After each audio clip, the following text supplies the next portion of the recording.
آپ صلی اللہ علیہ وآلہ وسلم نے فرمایا، میں اپنی امت کے لیے مسلسل شفاعت کروں حتیٰ کہ میرا رب مجھ سے فرمائے گا کہ اے محمد، کیا تو راضی ہو گیا؟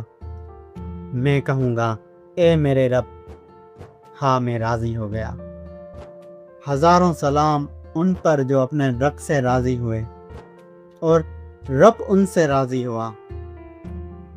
لاکھوں سلام ان پر جو پتھروں میں پیدا ہوئے، معبود پتھر، دل پتھر، عقل پتھر، جنہوں نے پتھر معبود توڑ ڈالے، پتھر دل پگھلا ڈالے اور عقلوں سے پتھر ہٹا کر پیٹ پر پتھر باندھ دیا۔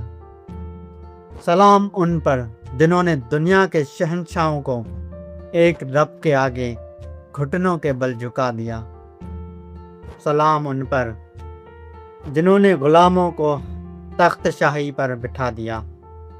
سلام ان پر جو اس مقام پر جلوہ افروز ہوئے جہاں فرشتوں کے پر جلتے ہیں۔ سلام ان پر جنہوں نے گھٹنوں کے بل بیٹھ کر اس بچے سے تعزیت کی جس کی چڑیا مر گئی تھی۔ سلام ان پر جن کی شفقت کی ایک نظر سے بے قراروں کو قرار آ جاتا تھا۔ سلام ان پر جو انبیاء کے عظیم سلسلے کی تسبیح کا آخری موتی ہیں۔ سلام ان پر جو تمام انسانیت کے سر کا عظیم الشان تاج ہیں۔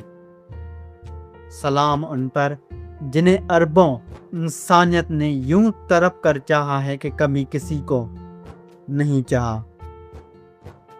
سلام ان پر جو آج بھی مظلوموں کا سہارا ہیں، وہ غم زدوں کے حبیب ہیں، وہ رفیق اعلیٰ کے رفیق ہیں، وہ رحمت للعالمین ہیں، وہ محمد رسول اللہ صلی اللہ علیہ وآلہ وسلم ہیں۔